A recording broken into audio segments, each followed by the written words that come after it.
Shalom Akim. Before we begin, I want to start off by giving all praises, honor, and glory to Yahweh, Ba'ashem, Yahweh, Ba'ashem, Kakodash. Double honors to the apostles and elders, like your Milson, and teach and rule well. And peace and blessings be unto you, full Akim, be brothers. Let us push out this word in truth, faith, and sincerity. And those will have this lesson here on something that came across YouTube Shorts, actually, funny enough, on this thing called the third man syndrome, all right, which is a very interesting read. A phenomenon, as the world deems it as, right? Something that's unexplainable, or a miraculous cause, So, and this is, of course, going to center around Psalms 34 and 7. If Akim have actually heard of this interesting phenomenon, which I'm just going to read a little bit of it. This is just, I believe this is a screenshot from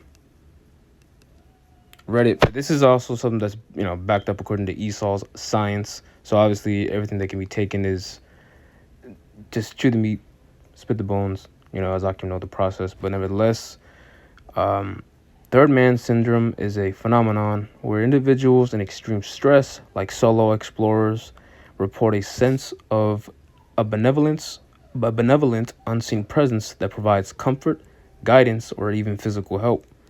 The third man can be experienced as a voice, a feeling, or visual presence, and is often seen as a coping mechanism for survival situations. All right, and it's crazy because reading this, if I'm not mistaken, the YouTube short, which I don't remember specifically where it is because it was trending for a little bit, goes into the fact that it was mainly something that mountain climbers experience while going through those tough hikes, so to speak, which I'm not. Maybe brothers have their own many experiences and testimonies of having the Elohim Kodash, the holy powers, or the angels actually being there and helping them. And this is a very basic topic, so to speak, which is something so simple as literally the angel of the Lord encamping around you. All right, so this is Psalm 34 and 7. It says, "The angel of the Lord, Yahweh Shem Yahushai, encampeth round about them that fear him, and delivereth them." All right? So we are, as believers of Yahweh Shem Yahushai, we always, even before coming into the fold, we understand and know that we had an angel assigned to us, even that was assigned to us even before the foundations of the earth. But since birth, we have an angel that watches over us, watches the things that we do, all right? And it protects us, all right? Delivers us. All right, and that's why when we're on the highways and hedges as well. Me personally, I do indeed feel, a presence of sorts, a presence of alertness, all right, a presence of being having comfort, and it goes, the physical. And one can easily say, well, you have brothers around you, sure, you have numbers, but here it is, again, you have other brothers as well that have that experience of even being alone, and yet they feel that comfort that pretty much stems from the Holy Spirit, So what's that there? And the explanation really is what really that second man, for brothers that are actually out there alone, or the third man, and you see that time and time again. Romans 15 and 4, the things written aforetime were written for our learning, right? We had plenty of times where the angels actually delivered our forefathers in times past.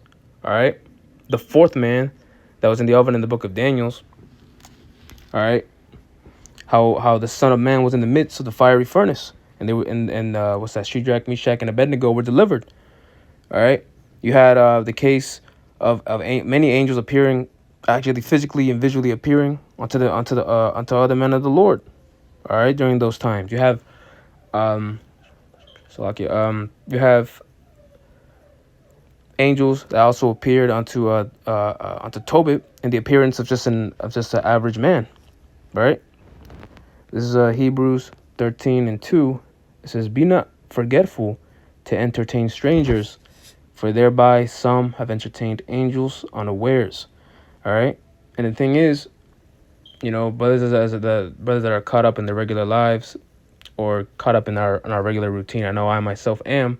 All right? You have to remember that indeed it is not only a faithful thing, it's also a pleasing thing unto the Lord to even acknowledge and to even hear or even read about the fact that the Lord has sent his angels to us. All right. that we're constantly being watched. We're constantly also being swayed away from danger as well. All right. And actually being delivered, and angels putting the spirit on the people around us. Right. So of what to work in our favor. Right. Hebrews. Actually, I'm gonna jump to the first chapter. All right. This is Hebrews 1:13. And it's not gonna be that long, but it's just plain and to the point, because this is one of the many rewards, so to speak, or the virtues that come, for instance, just from believing in Yahweh Shem Yahushai. The fact that you literally have a personal angel watching you and delivering you. All right. This is Hebrews 1:13. It says, but to which of the angels said he at any time, sit on my right hand until I make thine enemies thy footstool? Are they not all ministering spirits sent forth to minister for them who shall be heirs of salvation? Yeah, that's right. And who's going to ultimately be the heirs of salvation? All right. It's going to be the men of the Lord. All right. The 144,000. All right. That are slaughtered to be delivered. And how are they not going to receive that help? How are they not going to receive the succors, all right, day in and day out? As a matter of fact, we even have angels with us, especially when it comes down to people wanting to physically harm us. And we've seen that this past week. All right. How the Lord definitely delivered his, Lord's will, of course, the men of the Lord from different actual physical situations as well. All right.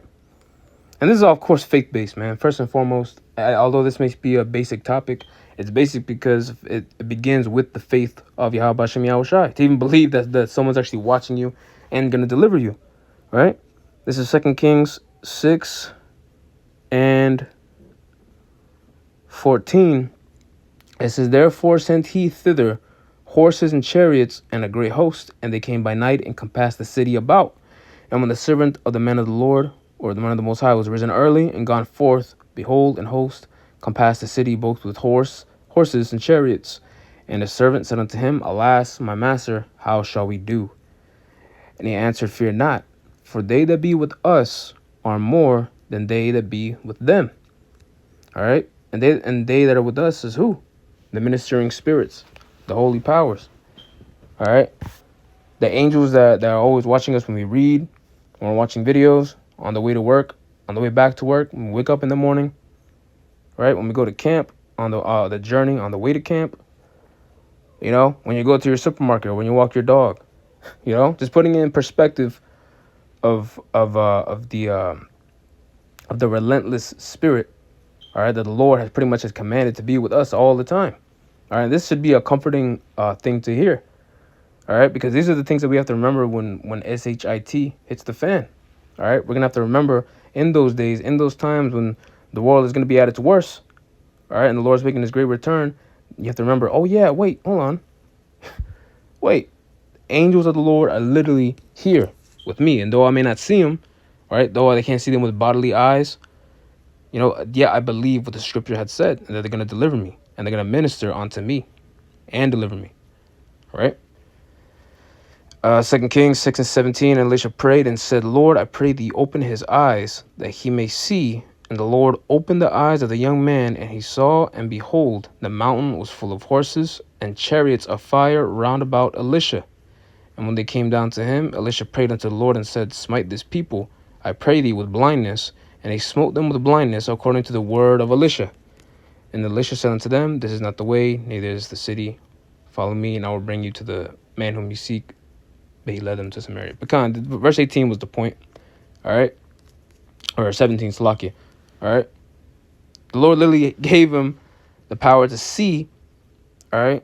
The spiritual power in this case to see the actual, the literal chariots of fire round about the men of the Lord, Elisha and Elijah. All right. And what? They were delivered. The angels was present with us in Egypt. All right, they were present with us, I would say, during the time of the Powarium, when Hamashiach Yahushua was on the scene, Acts, the first chapter. All right, countless accounts, all right, and even the things that are not written. This is, again, just another marvelous spectacle of Yahweh Shem Yahushua that I can have to remember. All right, I'm going to go back to Psalms 34:7, just to end it off. That was pretty much the point. All right, Psalms 34:7. again, it says, I started verse 6. It says, this poor man cried, and the Lord heard him and saved him out of all his troubles. All right. And, again, what sparked this lesson was the so-called third man syndrome. All right. Which I don't know why they call it syndrome. I think if you look it up, syndrome has like a negative connotation, if I'm not mistaken, attached to it. But nevertheless, all right, knowing that even the most basic man, which, let's be honest, majority being Edomites, catching themselves on the peak of Mount Everest, but nevertheless, even they'll acknowledge that there is some form of so-called supernatural presence being with them, right? Even in the most perilous of situations. And hey, at this point, we're just taking everything and in all things as spiritual. I mean, everything is spiritual when you look at it. Well, especially with that the faith that was gifted unto you by Yahweh Hashem Yahweh Shai. All right. So that's pretty much the whole point. Akim can also look up that phrasing in the beginning, so-called third man syndrome. It's a pretty interesting read or phenomenon. So those know this video was edifying. That's just straight into the point. Those were Akim edified with that. I'm going to close out by giving all praise, honor, and glory to Yahweh, Ba'ashem Yahweh Shai, Ba'ashem Makakudash. Double honor to the apostles and elders. I give you most of them, I'm going to teach and well. Peace and blessings be unto you, fellow Akim. Your brothers, Taraso push out this word in truth, faith, and sincerity. With that, I'm going to say shalom.